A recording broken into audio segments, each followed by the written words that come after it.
पूर्ण चंद्र ग्रहण के समय चंद्रमा का रंग लाल हो जाता है और इस प्रक्रिया को ही बोलते हैं क्या, ब्लड मून। लेकिन क्या आपको पता है कि चंद्रमा का रंग आखिर लाल क्यों हो जाता है? तो आइए समझने का प्रयास करते हैं। देखिए, चंद्र ग्रहण कब लगता है? चंद्र ग्रहण जब सूर्य और चंद्रमा के बीच पृथ्वी आ जाती है, तब चंद्र ग्रहण लगता है। मतलब क्या होता है कि सूर्य के प्रकाश की किरण वो पहले पृथ्वी पर पड़ती है, जिससे पृथ्वी की छाया चंद्रमा पर पड़ती है और इसी प्रक्रिया को बोलते हैं क्या, चंद्र ग्रहण। अगर हम बात करें कि चंद्र ग्रहण के समय, पूर्ण चंद्र ग्रहण के समय चंद्रमा का रंग लाल क्यों होता है, तो इसको समझने से पहले आपको ये समझना होगा कि जो प्रकाश की किरण होती है, सूर्य की किरण जो होती है, वो 7 रंगों से मिलकर बना होता है। अब कौन से 7 रंग है? आप लोगों ने देखा होगा वर्षा के सीजन में क्या होता है, इंद्रधनुष का कभी कभी निर्माण हो जाता है। उसमें जो रंग दिखाई देते हैं वही 7 रंग होते हैं। कौन कौन से रंग होते हैं? बैगनी, जामुनी, नीला, हरा, पीला, नारंगी और लाल।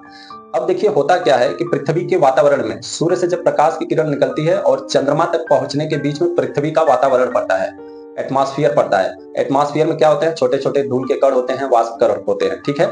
सूर्य की किरण उस धूल कण पे या फिर वाष्प पे पड़ती है तो क्या होता है, अपने पाथ से विचलित हो जाता है इधर उधर। अब इसमें देखिए, जिस रंग का तरंग दैर्घ्य सबसे कम होता है वो बहुत ज्यादा विचलित हो जाती है, और जिस रंग का तरंग दैर्घ्य बहुत ज्यादा होता है वो विचलित नहीं होती है, वो सीधे निकल जाती है।